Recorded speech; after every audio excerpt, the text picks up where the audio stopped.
आपको बताना चाहता हूं, आप देखिए हमने 24 तारीख को ही सक्षमता परीक्षा उत्तीर्ण साथियों के लिए हमने यह पत्र जो है सौंपा है, राज्य सरकार को यह दिया है। यह पत्र आप देखिए और आप इस पत्र में देख सकते हैं हमने राज्य सरकार से जो जो चीजें डिमांड की है और जो कुछ भी हमने कहा है। मुख्य रूप से सक्षमता परीक्षा उत्तीर्ण साथियों की जो मांग है और जो समस्याएं हैं, उन समस्याओं को हमने राज्य सरकार के समक्ष उठाने का प्रयास किया है और इसमें हमने रखा है। इस पर हम डिस्कस करेंगे। हम आपके अवलोकन हेतु यह पत्र आपको हम दिखा रहे हैं और हम इसको फेसबुक पर सार्वजनिक कर देंगे। दोस्तों, हमारे जो साथी सक्षमता परीक्षा दिए, जो परीक्षा नहीं दिए, उनके बीच एक कॉन्फ्लिक्ट है और कहीं ना कहीं हम लोग आपस में इस चीज को लेकर एक दूसरे से मनमुटाव की स्थिति पैदा कर रहे हैं। तो कहीं ना कहीं इस चीज पर गंभीरता पूर्वक और जिस प्रकार से शिक्षक का पेशा है और शिक्षक को जिस प्रकार से गंभीर होना चाहिए, उसी गंभीरता के साथ, उतनी ही संजीदगी के साथ इस मुद्दे पर हम लोगों को विचार करना चाहिए। हम आपसे बात करना चाहते हैं उन स्थितियों की, उस समय की हम आपसे चर्चा करना चाहते हैं। यह जो समय हम बहुत सारे व्हाट्सएप ग्रुपों में भी घूम रहा है, तो आइए इस वीडियो में इस पत्र के कुछ महत्वपूर्ण बिंदुओं की चर्चा करते हैं जो वीडियो में वर्णित महत्वपूर्ण बिंदुओं के साथ संबंध रखता है। बहुत सारे लोग नहीं दिए, तो हम उस समय से लेकर कब तक आपसे बात करना चाहते हैं। पहले इस बात को समझा जाए कि आखिर हम लोग ने परीक्षा का विरोध क्यों किया। क्या वास्तव में हम लोग ने परीक्षा का विरोध किया था? तो हम आज फिर अपने बात को दोहराना चाहते हैं कि हम लोगों ने परीक्षा का विरोध नहीं किया था।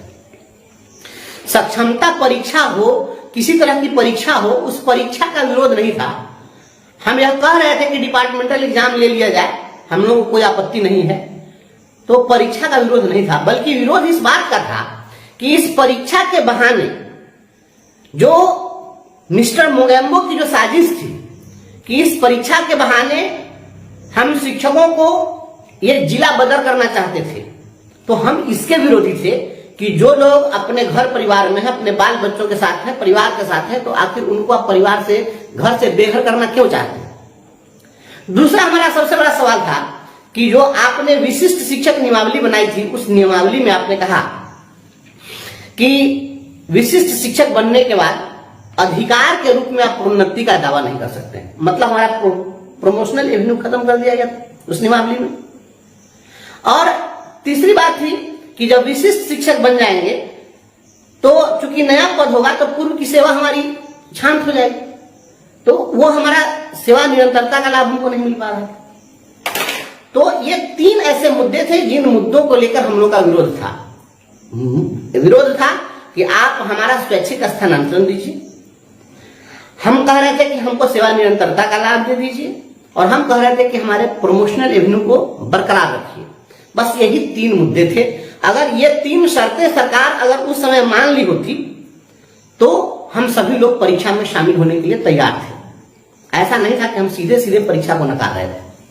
तो ये आपको मैं आज फिर इस बात को मैं दोहरा रहा हूं और मैं आपको बता दूं कि हमने राज्य सरकार से जो बात की है उसमें हमने माननीय मुख्यमंत्री को, माननीय मंत्री शिक्षा विभाग को और अपर मुख्य सचिव महोदय को हमने मांग पत्र 24 तारीख को ही सौंपा। ये लगभग 12-13 दिन बीत गए हैं, हम इसको सार्वजनिक नहीं किए थे, क्योंकि हम इसको बहुत ज्यादा सार्वजनिक करके दिखाना हम नहीं चाह रहे थे। लेकिन चूंकि इतनी सारी खबरें आ रही है तो मुझे लगा कि नहीं, इस चीज को अब सार्वजनिक करना चाहिए। तो हमने ये राज्य सरकार के समक्ष बात रखी है और मुझे लगता है कि हम लोगों ने जो बात रखी है उस पर सरकार कहीं ना कहीं गंभीरतापूर्वक विचार कर रही है। और इसमें हमने विषय में ही लिख दिया है कि सक्षमता परीक्षा उत्तीर्ण शिक्षकों को स्वैच्छिक स्थानांतरण, प्रोन्नति का पर्याप्त अवसर एवं पूर्व की सेवा के आधार पर वरीयता का लाभ प्रदान करने के संबंध में ये जो तीन हमारी मांगे थी, जो तीन शर्तें थी हम लोगों की, वो हमने अभी फिर से इसको दोहराया कि ये चीज आप दे दीजिए। राज्य सरकार अब चुनावी मोड में है। पहले तो आपने देखा कि किस प्रकार से जो तत्कालीन अपर मुख्य सचिव थे वह किस प्रकार से कर रहे थे। तो अपर मुख्य सचिव पूरे बिहार के शिक्षकों को एकदम ये चाह रहे थे कि मदारी का बंदर बना करके रखें कि हम डंडा से जो कहे उठ तो उठ, बैठ तो बैठ, हाँक दे तो चल दे। तो हम लोग इसका विरोध कर रहे थे और वह शिक्षकों को हमेशा जलील करना चाह रहे थे। तो अगर जलील करने की नीति थी तो हमने इसका पुरजोर विरोध किया और आपके विरोध की बदौलत, आप साथियों के इस विश्वास की बदौलत हम लोगों ने जो बात उठाई, हमारी आवाज वहां तक पहुंची सरकार तक और धीरे धीरे यह जनमानस में भी बात पहुंचने लगी कि ये नेक इरादे उनके नहीं थे। वे इस प्रकार से हंगामा खड़ा करके अपना घोटालों का साम्राज्य चलाना चाहते थे। लेकिन ये पुरजोर विरोध का ही नतीजा है कि 1 साल भी वो नहीं रहे और इस विभाग से उनको हटना पड़ा। राज्य सरकार ठीक है, शुरू में राज्य सरकार पक्ष में रही, लेकिन धीरे धीरे सरकार को भी समझ में बात आई, उनको हटाया गया। तो अब जब वो हट गए हैं तो फिर जो दूसरे आए हैं एसीएस महोदय, तो इनके काम करने की शैली कुछ अलग है। सख्ती में कोई कमी नहीं है, ऐसा नहीं कि ये आए हैं तो बहुत नरम है, सख्ती उनसे ज्यादा ये करने वाले हैं। इसलिए कोई आदमी इस भ्रम में मत रहिए कि सख्ती नहीं होगी। सख्ती इन्होंने जो करनी शुरू कर दी है वो आप देख सकते हैं। हाँ, ये बात जरूर है कि वह जिस तरीके से फुहरपन कर रहे थे और जिस तरीके से शिक्षकों को बेइज्जत कर रहे थे, तो वो इस प्रकार से अपमानित या सार्वजनिक रूप से नहीं करेंगे। लेकिन सख्ती होगी, सख्ती अगर होगी और अगर सुविधा दी जाए तो इस सख्ती का कोई विरोध भी नहीं करेगा। विरोध क्यों करेगा? अगर कोई सुविधा दे और अगर वह कहे कि आप ड्यूटी एकदम सख्ती से कीजिए तो कोई दिक्कत नहीं है, इसके लिए हम भी विरोध नहीं करेंगे। लेकिन हमारी जो मांग है कि आप किसी भी शिक्षक को, जब पूर्व से जितने शिक्षक रहे हैं उनके लिए स्वैच्छिक स्थानांतरण की व्यवस्था रही है, तो अब स्वैच्छिक स्थानांतरण की व्यवस्था क्यों नहीं होगी? और जो लोकसभा का चुनाव था, चुनाव के समय में हम लोग जो कुछ बात रख रहे थे, तो हमारे बहुत सारे साथी लोग उसको पार्टी के नजरिए से देख रहे थे, कुछ लोग दल की भावना से, कुछ धर्म संप्रदाय की भावना से देख रहे थे। तो आप धर्म सापेक्ष देखिए, आप पार्टी सापेक्ष देखिए, आप दल सापेक्ष देखिए, आप अपनी जाति सापेक्ष देखिए। मैं व्यक्तिगत रूप से शिक्षक सापेक्ष देखता हूं और शिक्षक सापेक्षता में हमें जो उचित लगा मैंने वह किया। मैं किसी पार्टी और किसी से मैं इस भावना से ग्रसित में हूं नहीं और किसी के सापेक्ष नहीं रहता, मैं शिक्षक सापेक्ष होता हूं। और शिक्षक सापेक्ष हमने जो बातें रखी, तो जो चुनावी जो नतीजे आए हैं उन नतीजों के बाद सरकारें भी, राजनीतिक पार्टियां भी अपना नफा नुकसान देख रही है। और जो जीत का अंतर था, ठीक है, जो राज्य सरकार में जो पार्टी है, सत्तारूढ़ जो दल है, सत्तारूढ़ दल अच्छे ज्यादा से ज्यादा सीट ये लोग जीत सके हैं, लेकिन इनके जीत का जो अंतर था पिछले जीत के अंतर से काफी कम है। और यह जो चुनाव था, चूंकि राष्ट्रीय मुद्दों पर चुनाव था, इसलिए वह राष्ट्रीय मुद्दों ने इस चुनाव को प्रभावित किया। लेकिन अब कहीं ना कहीं राज्य सरकार को यह चीज समझ में आ रही है बात कि अब विधानसभा चुनाव में यहाँ स्थानीय मुद्दे होंगे, राज्य स्तरीय मुद्दे होंगे। तो जब राज्य स्तरीय मुद्दे होंगे तो ऐसी स्थिति में शिक्षकों का प्रभाव पड़ेगा और शिक्षकों की जो ताकत है उसको कोई इग्नोर नहीं कर सकता है। तो चुनावी मोड में है सरकार और इस चुनावी मोड में जो होने की संभावना है मैं आपको स्पष्ट कर देता हूं कि अब जो कमेटी बनी है, यह कमेटी हम लोगों की मांग के बाद यह कमेटी बनाई गई है और इसमें हमने विधान परिषद में क्वेश्चन हम लोगों ने डाला है। वो क्वेश्चन भी मैं फेसबुक पर आपको सार्वजनिक कर दूंगा। ये क्वेश्चन हमने आग्रह किया है और कई विधान पार्षदों ने इस मुद्दे को उठाया है, प्रश्न लोगों ने डाल दिया है कि भाई सक्षमता उत्तीर्ण शिक्षकों के स्वैच्छिक पदस्थापन के लिए क्या कार्रवाई की जा रही है।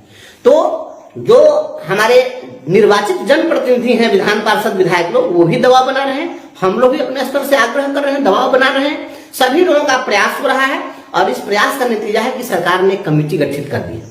और जब कमेटी गठित कर दी है तो इसके सकारात्मक परिणाम होंगे।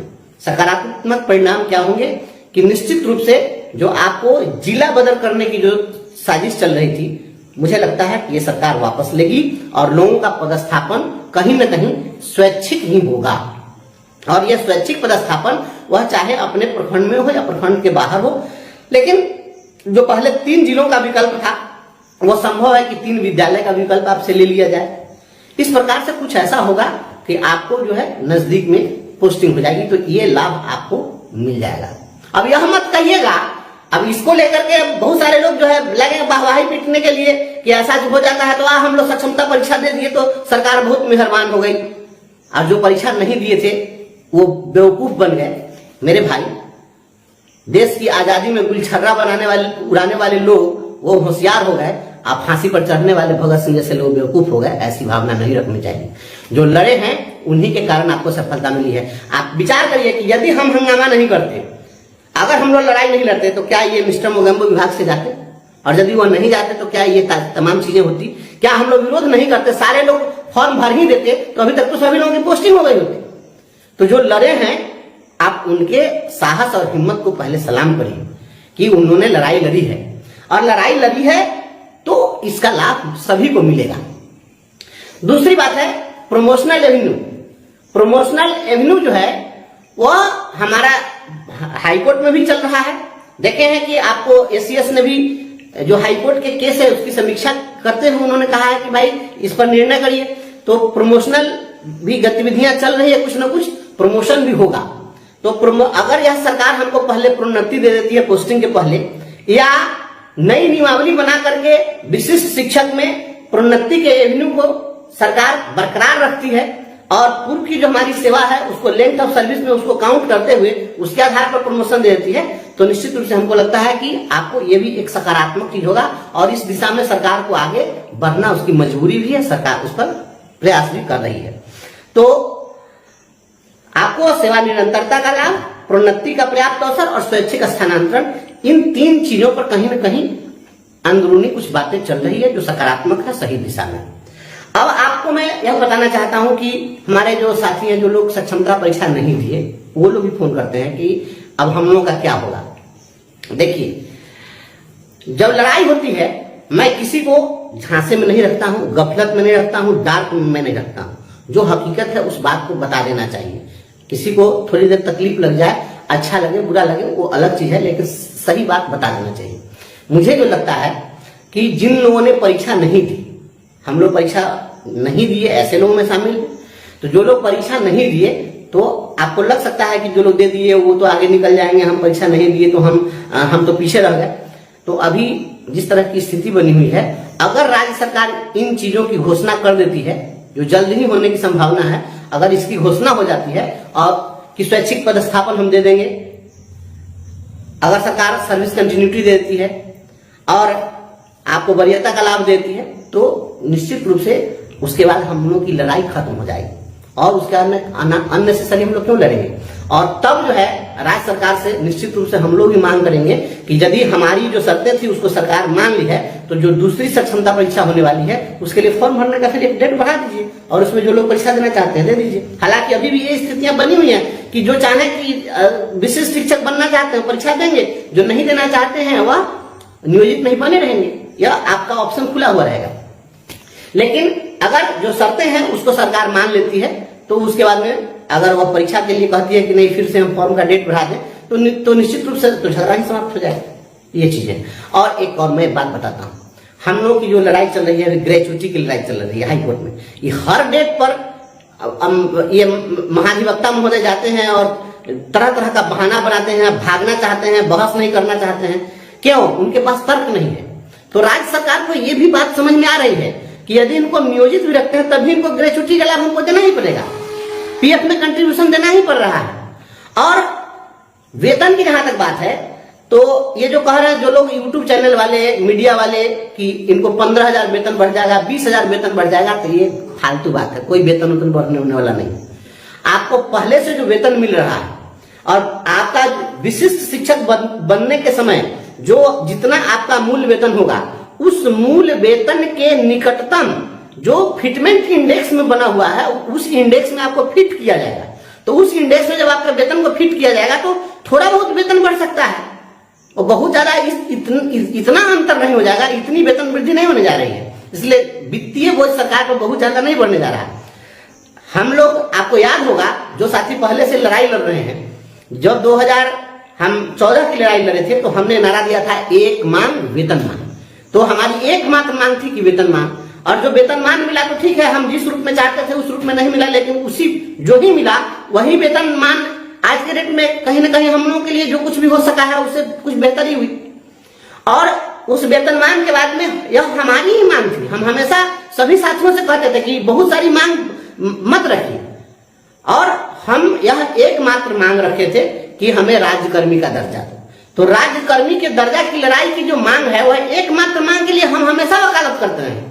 तो यह जो मांग है, अगर सरकार ने इस पर शर्तें थोप दी है तो ऐसा नहीं है कि हम जैसा चाहें उसी रूप में सब कुछ मिल जाए।